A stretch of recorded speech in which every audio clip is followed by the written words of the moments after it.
করতে গিয়ে পড়লাম মহা বিপদে। তাই সোজা চলে গেলাম ছাদে বিপদ কাটাতে। আরে সেরকম কোনো ব্যাপার না, রান্না করতে গিয়ে দেখি লঙ্কা নেই। মা বাজার থেকে তখনও আসেনি, তাই ভাবলাম কয়েকটা লঙ্কা গাছ থেকেই ছিঁড়ে নিই।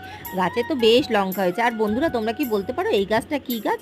আমার কিন্তু একদমই জানা নেই, তবে তেঁতুল গাছ না এটুকু বলতে পারি। গোলাপ গাছে দেখলাম বেশ সুন্দর গোলাপ ফুল ফুটেছে। আর ওপরে যখন এসেছি পাখিগুলোকে ভাবলাম একটু দেখে যাই।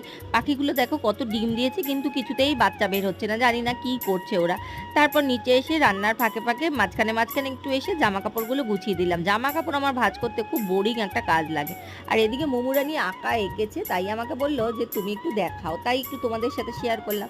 কর্তামশাইকে বসিয়ে দিয়েছি মাংস কাটার জন্য দোকানে, আর সেই সুযোগে আমি তাড়াতাড়ি নিজের জন্য একটু সুজির খিচুড়ি করছি। আমার নিরামিষের দিনে সুজির খিচুড়িটা খেতে বেশ ভালো লাগে, যেহেতু সেদিন আমার নিরামিষ ছিল। আর তারপর তো দোকানের জন্য এক গামলা চিলি চিকেন করলাম, আর সেই করতে করতেই দেখলাম যে বাচ্চারা বেরিয়েছে আই ওয়ান্ট জাস্টিসের স্লোগান